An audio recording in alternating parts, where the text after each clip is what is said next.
Hey guys, so I've got a 10-minute game on the board with player rated 917 because this is rapid now, and they have played d6 in response to my e4. So basically what we're going to try and do here is we're going to look out for beginner mistakes, assuming my opponent makes any.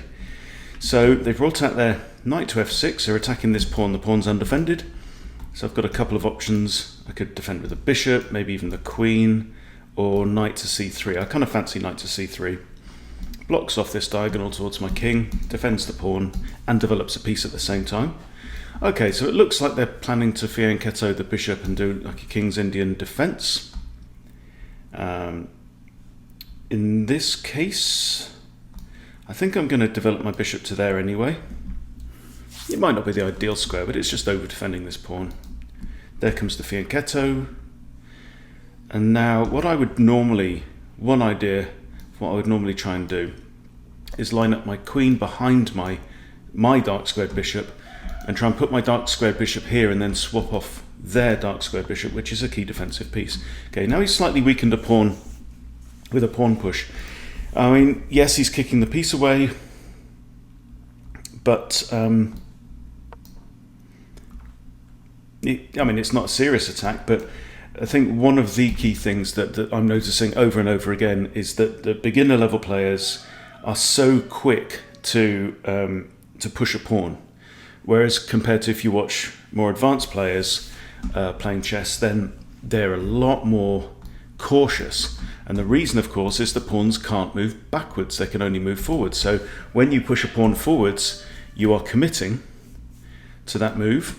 It can't ever be undone, and you change the whole shape of the board. In many ways, pawn moves are far more fundamental than piece moves. Okay, so my opponent here has decided to trade their light squared bishop, which is a good piece. It's got nice diagonal there, for my knight, and I'm quite happy with that. And I recapture with a g-pawn, and what this means is that because Black has already kind of announced their intentions with this setup here, I'm imagining, I'd be surprised if they don't castle kingside, and in that case having this semi-open g-file will only be good for yours truly. So now we have another pawn move, which is getting in the way of this bishop. So now what I need to do is I need to consider, okay, if I let the pawn take me, I can't recapture with the bishop because knight takes, so I'm thinking that just d5, kick this knight, and the knight's moved backwards. All right, so now this knight can't go here or here, and this knight can't go here or here, so the knights are now running out of space.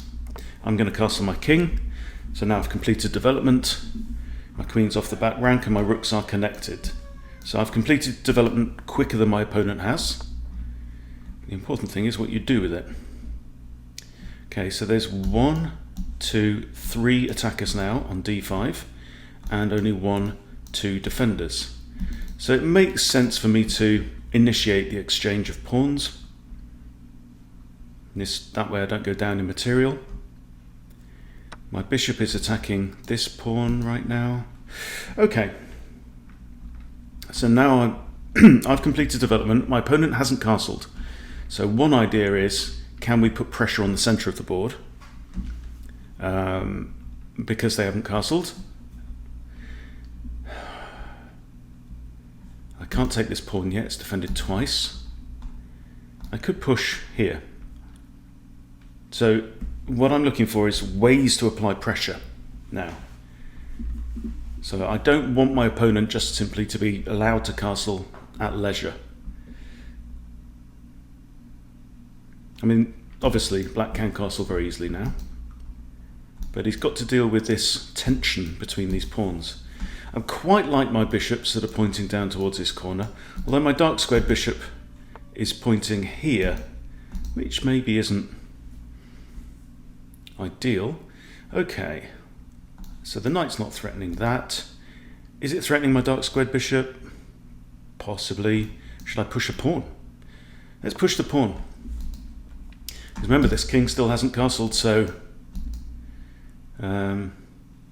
if pawn takes, then this pawn structure on the king side is going to be very messed up. Okay, so now we have a choice. See, what I'm thinking about is this pawn might take there, okay? And if it does and I recapture here, it wouldn't be a bad idea to have a pawn on the e-file. So I'm going to take the knight with that pawn in anticipation that we might have this, and then I can actually restore my pawn structure. That might work. So I can't say that my opponent's actually made any major mistakes at this point in time. One thing that does stand out to me is he hasn't castled yet. And I suspect that could come back to haunt him. Okay, so I think this was reasonable. I think he's decided that this wasn't in his favour, which is good.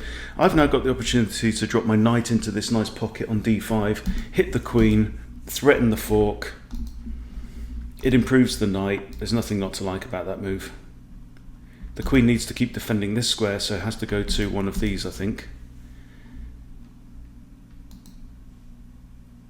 See if black notices the threat of the fork. They should do.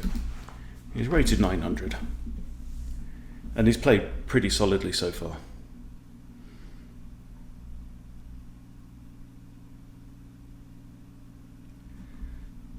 I've also got this bishop could pin the knight against the king. I don't think black's going to castle long and put his king on here. That just doesn't seem to make sense. Okay, I could now actually threaten the bishop, push the pawn, threaten the bishop. The bishop can't take, because if knight takes, I'm forking the king and the queen. Let's do that. Just for fun. I mean, as you get more experienced at chess and the more games that you play and the more you study, you simply get quicker at spotting these tactical opportunities. And that's all that was. You know, I saw that these two pieces were in that arrangement were prime for a fork from a knight, right?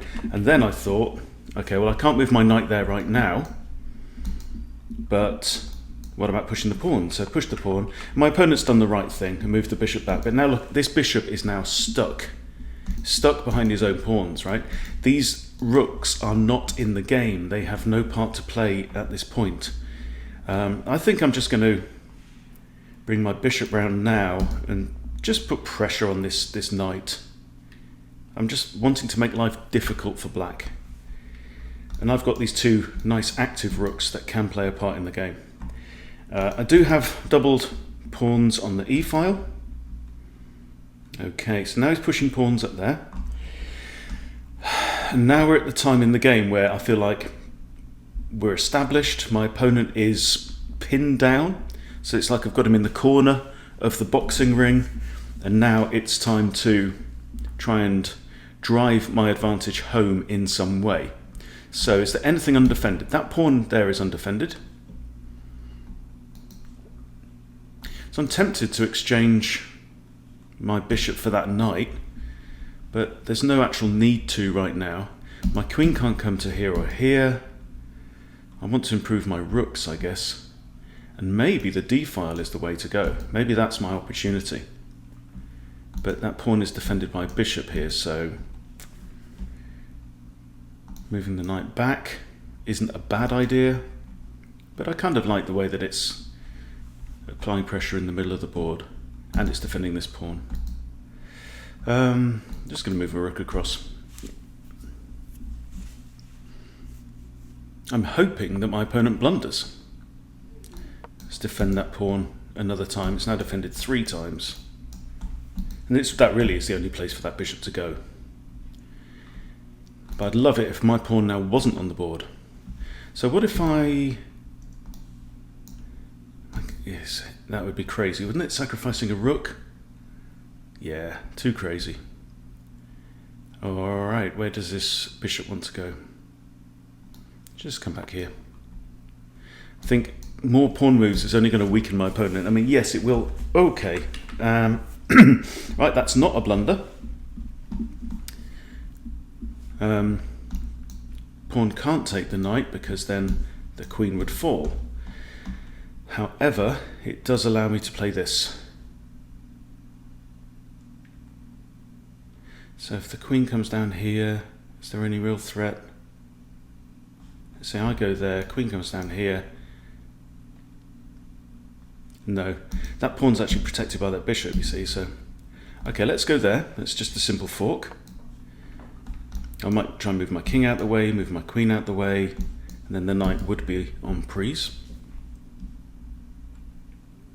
I think it's a decent move, this. I mean, I like it. He spotted that the pawn is pinned because of the bishop down here and decided to move in to a safe square. This is actually kind of it's not really an outpost. I mean, I can hit it with c3, but it's a nice to have your knights there in your opponent's part of the board. Okay, so the queen can't come here because of my knight and my bishop. So I think the rook is going to fall one way or another. Okay, so here black could actually grab my bishop. I think that's okay. So hang on, if I take that, queen takes bishop, knight comes back here. So there we've got our pieces. Can I defend myself there?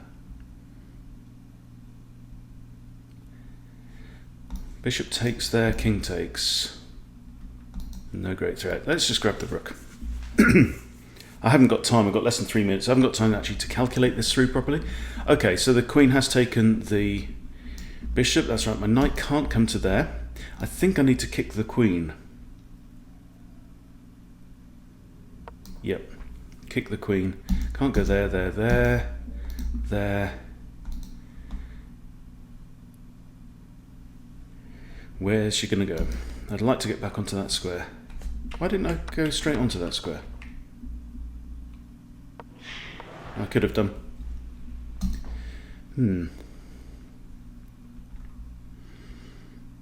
So it'd be good to move my king out the way, get it onto a light square, because he's only got a light squared bishop.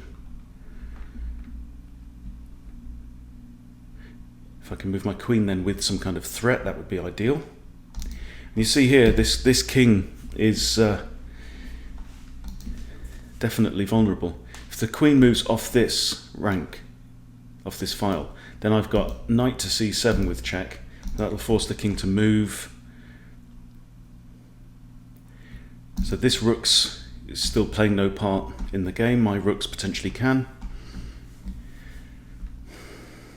Okay, my opponent's now under 5 minutes because he's not been talking. And sends a message. What's that? Well, what now? He says. Well, you can't go there or there, or there, or there, or there, or there. Oof. Huh? Okay, surely rook takes bishop is absolutely fine here. Surely it is. Or even queen takes bishop.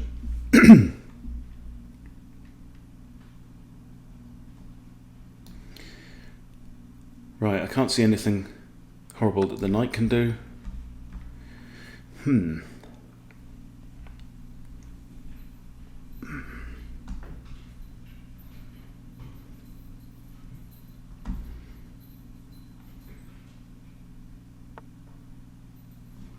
Okay, that is simply a blunder. You see, 4 minutes left on the clock. Beginners will blunder, eventually. But I think that was a pretty good game. So let's go back to the start and run through one more time. So e4, d6, this is the pitch. Grab the center, knight comes out.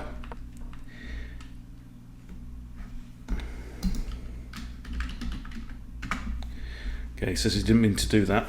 I know, but that's the thing. That is simply one of the biggest differences between a beginner and an improving player, or somebody under 1,000, somebody over 1,000, is just cutting down on the blunders, the completely unforced blunders. I mean, he picked up his queen, he moved it there, right? He dropped it. It wasn't a mouse slip. I'm going to say well played. Okay. Okay, so I'm building up my center. 2 pieces developed. Let's work through. Another piece developed. He's looking for that King's Indian setup. Bring my bishop out, just with some pressure. Right? If you can make a move and add any kind of pressure in any way to your opponent, surely that is better than making a move that is just defensive or slow or conservative. And now we have a pawn push, unforced pawn push, and doesn't, anytime you move these pawns on the edge, it doesn't really help your development, because if you look at the beginning of the game, moving these pawns doesn't help this bishop or this bishop to get out into the board, right?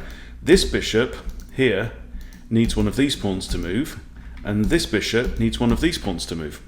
So the key pawns are your two central ones and your knight's pawns, right? Which is why we see this move, okay? It's the knight's pawn, it's the king's knight's pawn moves forward, allows the bishop to get off the back rank and into the game.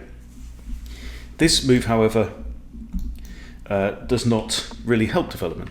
So I come in, kicks the bishop, bishop moves back. So what he's done is he's slightly weakened his king side, but what he's also done is he's used the move that he could have used to develop, but also he's forced me to retreat as well. So the kind of loss of tempo evens out. Develops knight, good, develops knight. Okay, so I've got a very, very, very simple standard setup here. Both my central pawns are forwards, all of my pawns on the wings are still at home, which I like. And now bishop comes out with a pin. I break the pin by moving the queen away. Okay, and that is one of the things that I want to do. That's one of the things that you need to do to complete development. Get your queen off the back rank. So now I'm only one move away from completing development. All I need to do is castle either to the king side or to the queen side, and my development is complete. My opponent is still 2 moves off castling. Okay, so now we have an exchange.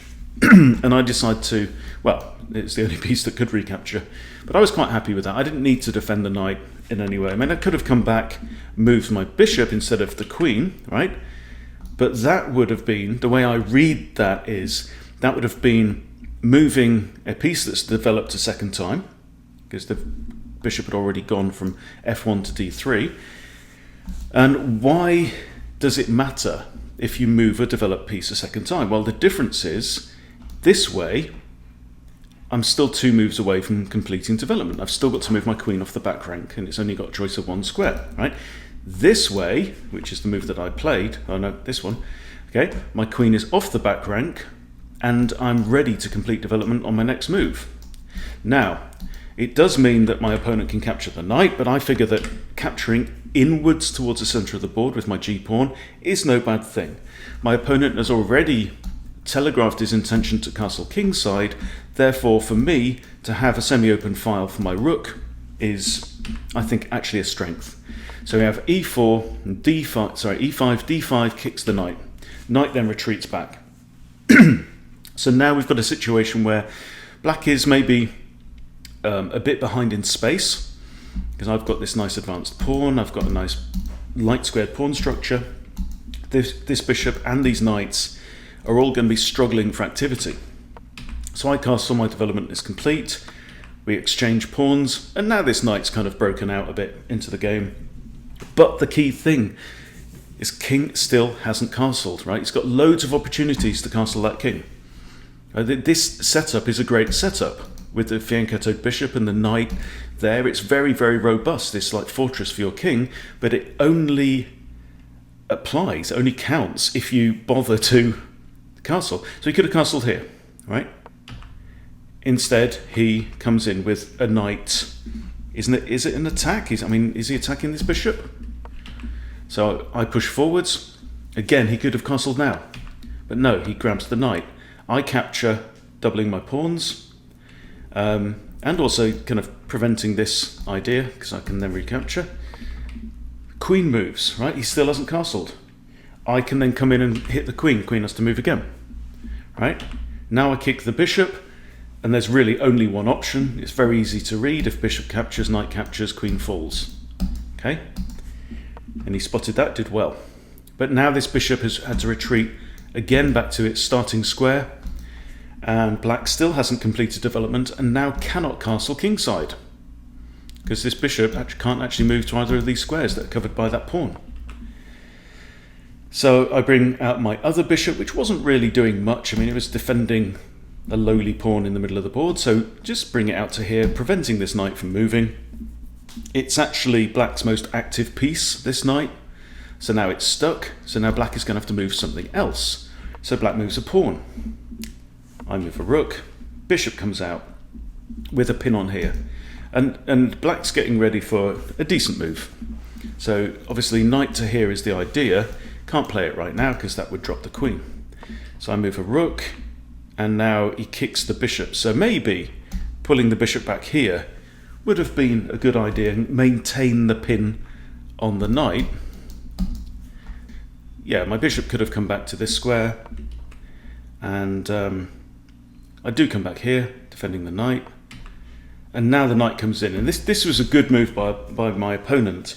However, one thing it doesn't do is he probably failed to... So he's thinking more about his own attacking ideas and ignored my options. So he's doing a couple of things here. One thing is he's threatening knight to f3 with a three-way fork on my queen and both rooks. Clearly, the pawn can't capture. But I come in with a counterattack. Now he could have just simply gone ahead and played this move. Then if I take queen, he takes queen. You know, it would have been fairly even. Queen moves to here, I grab the rook. He could still have gone in with this attack. He grabs the bishop. I kick the queen.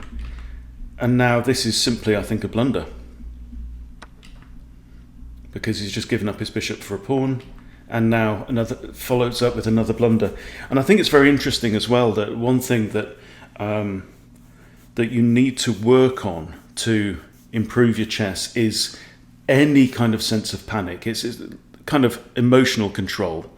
That when you make a mistake like that, it's really important just to go, okay, that was a mistake. Now what's changed on the board? You know, is there anything to my advantage that's come out of that change, right? What can I do now? What opportunities have opened up to me now, right? So let's just check how long he took to make that move, queen d5, 14 seconds, okay? So he thought for 14 seconds and then says, I didn't mean to do that, okay? However, he's got 4 minutes still on the clock. So, you know, anytime you make a blunder like that, or any time that your opponent pulls out a really good move and does something horrible, then it's really, really important to stop, take stock, gather your thoughts, right, then decide what to do, right? So what he's done is he's followed up a blunder with another blunder, and that is all too common, I think, with beginner players. So there we go. That was a lesson in how to beat somebody rated 900. Bottom line is that eventually they will make unforced errors. That is what's keeping people under 1,000. You want to get over 1,000, you need to cut out the blunders. Okay, so I think strategically, one of his main problems was he set up this nice King's Indian structure, but then forgot to castle. Right, he's got too involved with tactics, which belong in the middle game, before he'd completed development and completed the opening, right? So I think that definitely made life difficult for him. Of course, I've got another threat here, even of the knight to there with a fork on the king and the queen as well. So yeah, he made a solid start, but it was the strategic problem of failing to complete development before starting to launch attacks that I think was one big letdown. And then clearly some just rushing some moves later on in the game made it fairly easy for me to get the advantage and, you know, get the resignation. So I hope this has been useful for you. I hope that you've picked up one or two tips that you can bring into your own chess. Please subscribe to Chess Bootcamp if you haven't subscribed already. Otherwise, thank you for watching, and I'll see you soon.